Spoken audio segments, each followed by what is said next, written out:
मध्य प्रदेश के एक सुदूर इलाके में बसा था एक छोटा सा गांव, निर्वापुर।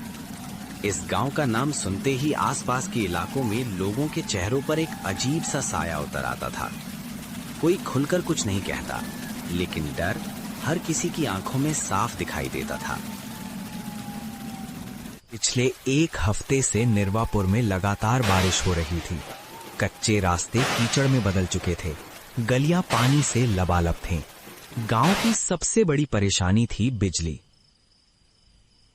शाम ढलते ही पूरा गांव अंधेरे में डूब जाता और हर घर में सिर्फ लालटेन और मोमबत्तियों की कांपती लौ ही नजर आती। फिर भी निर्वापुर के लोग दिल के बहुत साफ थे।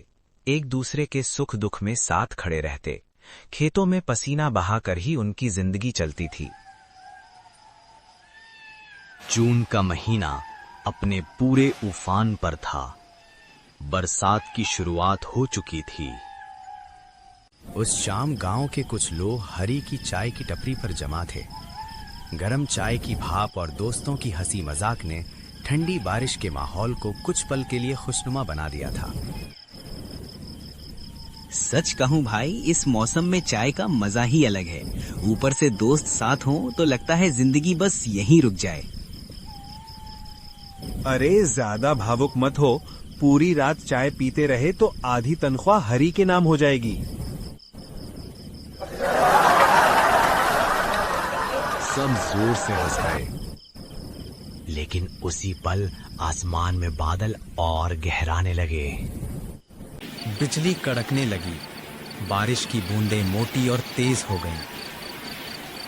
तभी दूर से एक बूढ़ा आदमी आता दिखाई दिया। शंकर काका, पूरी तरह भीगे हुए।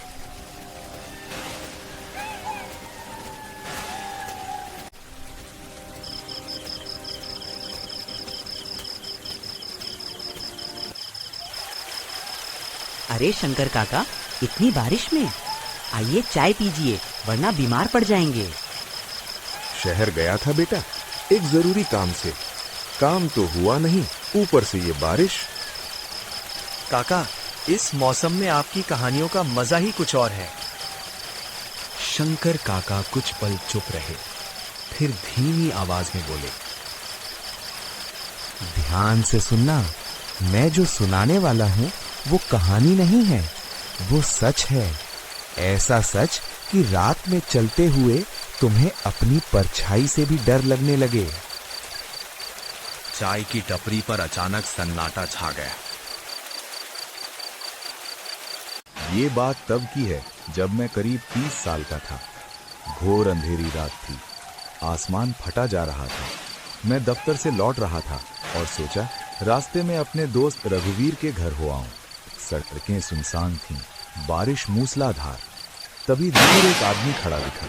मैंने पूछा, इतनी रात और इतनी बारिश में यहां क्यों खड़े हो? वो बोला,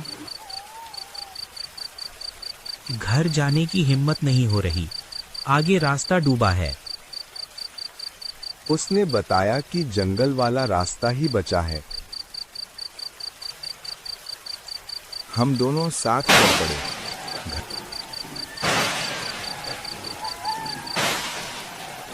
घना जंगल, जानवरों की आवाजें, बारिश और एक अजनबी। फिर उसने एक पुरानी कुटिया में रुकने को कहा।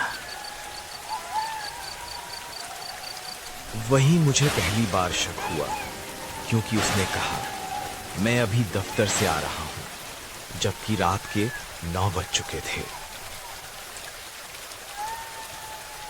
टपरी पर बैठे सब लोग बिना पलक झपकाए सुन रहे थे। तभी दूर से बच्चों के रोने की आवाज आई।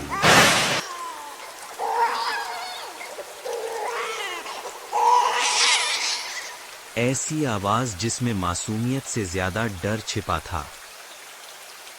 फिर किसी औरत की हंसी।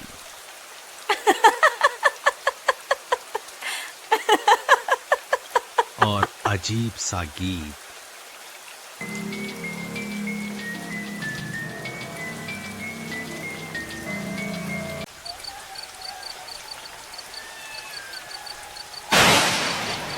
अचानक बिजली कड़की और उसकी रोशनी में मैंने एक औरत की परछाई देखी।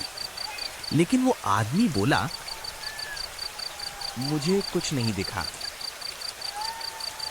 तभी एक विशाल पीपल का पेड़ हमारे सामने गिर पड़ा। वो आदमी बिना डरे उसे पार कर गया और तभी मुझे याद आया, बुजुर्ग कहते हैं अगर रात में रास्ते में पीपल गिरे तो उसे लांघना मौत को बुलाना है। मैं रुक गया और उसी पल बिजली चमकी।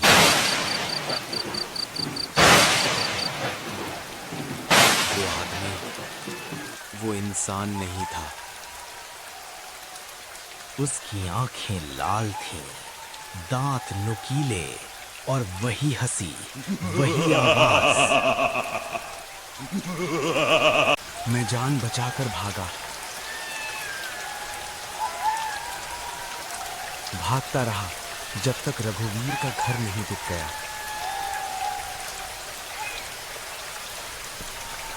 चाय की टपरी पर सन्नाटा पसरा था। बारिश की बूंदें टीन की छत पर डरावनी आवाज कर रही थी।